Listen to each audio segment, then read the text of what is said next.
Hello and welcome back to another video of Trainz N&W Era. I am Speed Demon TS10. We're again in the Trainz world.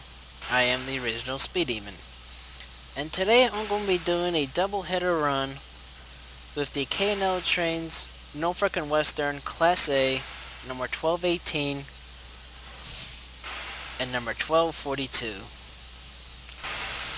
So, as you can probably see behind, I'm going to be pulling a big mixed freight. I'll show you the entire train in just a second. I'm going to be filling the water levels up and then start building the pressure first. So, again, this is going to be extremely mind focusing, running double headers in cab mode.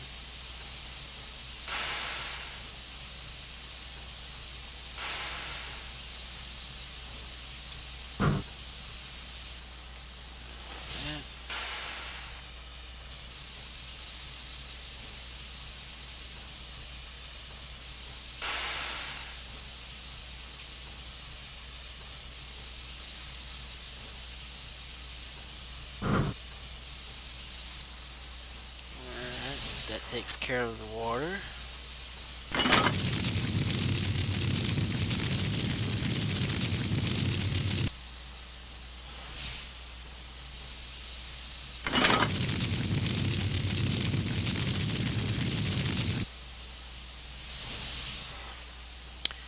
Alrighty, so I'm going to show you just how big this mixed freight's going to be. So, I don't remember how many cars I put down, but I know it's going to be a heavy train. Let's see. About 5,500 tons. This almost seems like a job for the Y6A. But these two Class A's will be pulling the heavy mixed freight to the next yard. So I'm going to be taking this heavy train to the yard in Hinton. And if you remember from my Class A video, the Class A's were pretty much the freight haulers and coal carriers on the Norfolk and Western.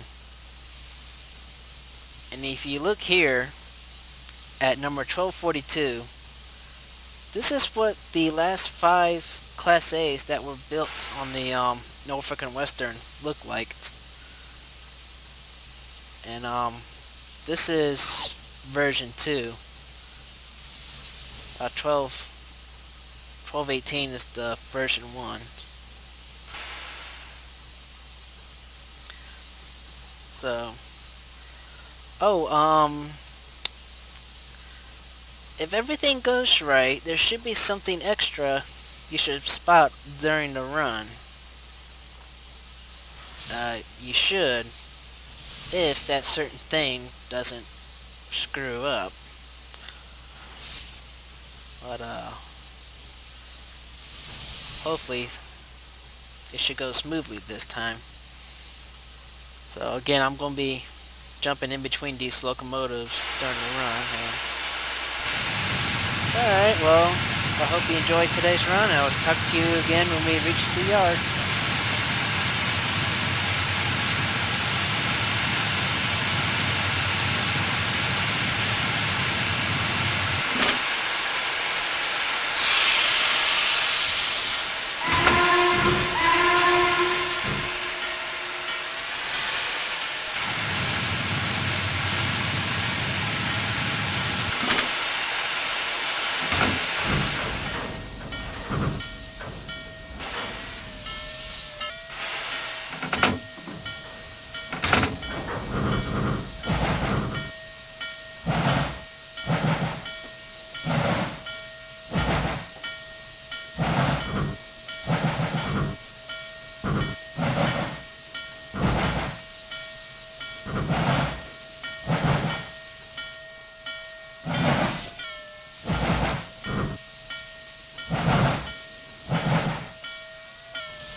Hello again, and I'm sorry for the sudden jump cut. Um, when I was recording the double header run on the Class A's, it was late at night, and when I reached in, reached to the yard and made a stop, my mind just collapsed. I was just out. But I hope you did enjoy the run anyways. And I don't know what happened at the end.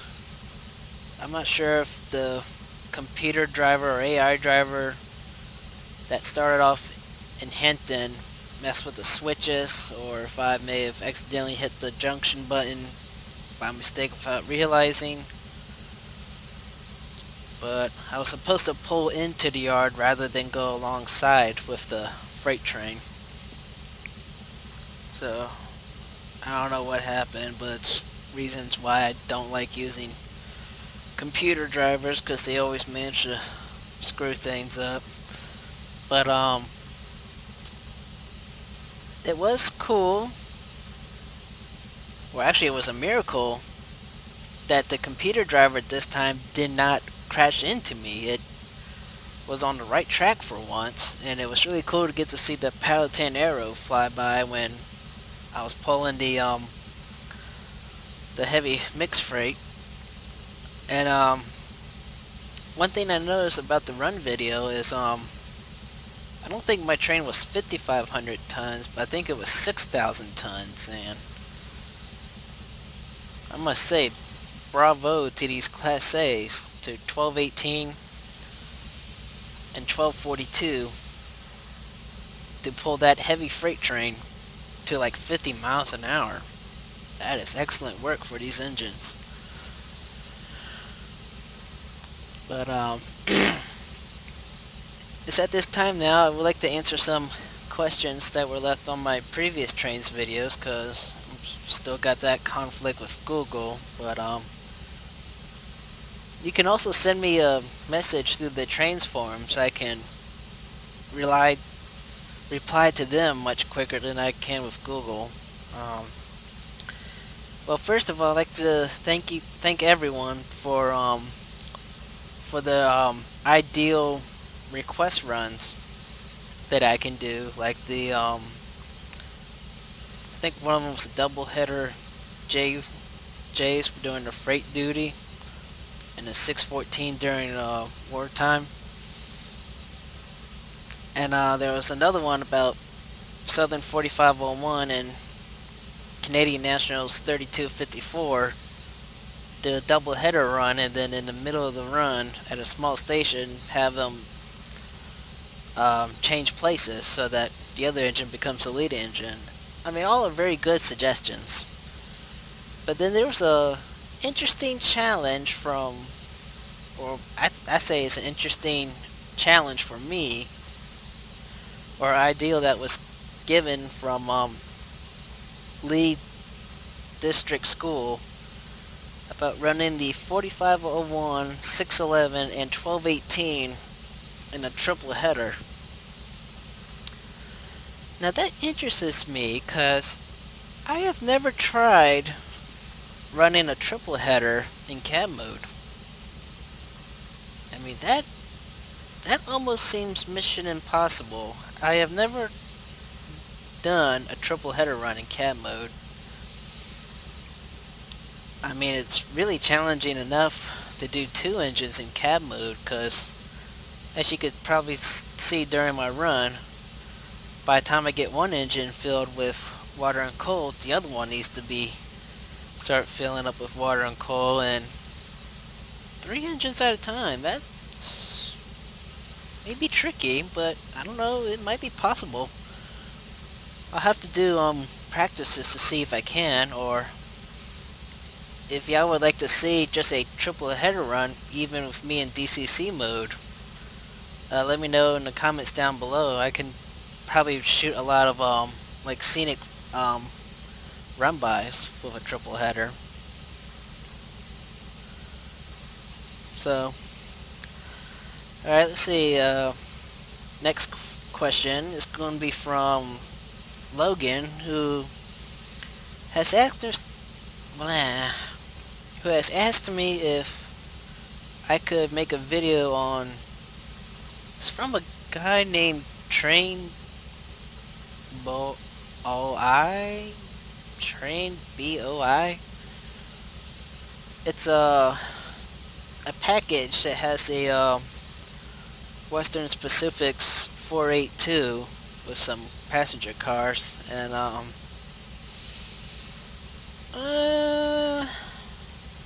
not sure. Maybe. I mean, I saw the preview picture of it, and for some reason the thing didn't look as detailed as the K&L Trainz locomotives, but right now for me, money is really tight right now, and I'd be lucky if I can get the new K&L Trainz Canadian Pacific's 210-4 when it comes out. But if I have any extra money, I mean any other extra money other than getting locomotives from K&L Trainz, then I might. I have to look into it more to see what you get for your money, or see what features and stuff. But maybe, I'm not sure. But let's see. Next question comes from Kian, Kian, Kian, if I'm pronouncing your username correctly. Has suggested I get the Pennsylvania Railroad's J1. The J1 is on my wish list, but like I said before, right now money is really tight for me, and I do definitely plan to get the J1 when I can. But yeah, I'm definitely going to get the J1 sooner or later. Alright, and let's see, there's two similar questions from Hudson and GT, who are, well, they're kind of asking how this K&L Trainz work, and how do you install what you purchase. So let's say if you're going to buy the Class A's right here, you get two versions of the Class A, extra water tender and tool car. But pretty much how K&L Trainz work is, after you make your purchase of whichever locomotive or packages you purchase, you should get an email within 24 hours of the from the website or from Steve. You should get an email to a link for your locomotive that you purchased, and you open that email and click the link, and then you would download a folder, or a zip folder. And then what I do is I have a separate folder in my Trainz game folder. I have a separate folder for K&L Trainz, and inside that folder I create a new folder of what new locomotive I purchased. And so after you download the zip file, you will go to your downloads on your computer, and then find the zip file, and then right click it, and then hit extract all. And then what I do is I set the location to where I created that folder. And then after you extract the file, you should get like two items. I'm not sure exactly what they're called. I think that I should just call them files. Two files that one should have the name of the locomotive shortened up, and then the other one should have the Mac version. So you have both the Windows versions of Trainz and the Mac versions of Trainz. So depending on which Trainz you have, you just click on one or the other. Oh wait, no, I'm sorry. You start your Trainz and go to Content Manager, and then you go to File, Import Content folder, and then you look for one of those two files depending on your Trainz, and you just double click it, and then Trainz should automatically start installing the package. So then after it gets done, close it out, or close out Content Manager, and then start your Trainz, and then it should be right there in your game. Okay, and let's see. Alright, I think final question comes from Amtrak 121, who is having trouble starting their Trainz, and says takes forever just to get it going. I don't know what the problem could be. I mean, I've never had that trouble with Trainz N&W. And I'm not sure if I'm really qualified to know that kind of stuff, because I'm not very computer smart. But, you can send me a message through the Trainz forums, and I can try to help you any way I can, but like I said, I'm not very computer smart, so I'm not sure exactly what the first step would be to do, because usually when I start my Trainz up, it takes only about a couple seconds for it to launch. But like I said, I can try to help you, but I'm not sure exactly what to do. So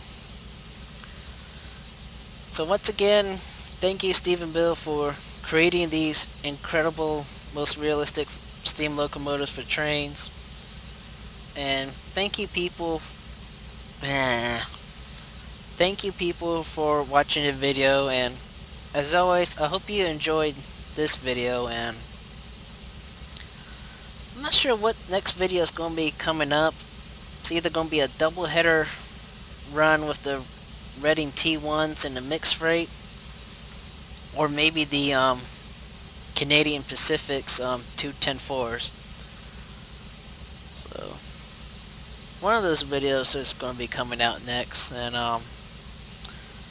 as always, I hope you enjoyed this video, and I'll talk to you again in the next one.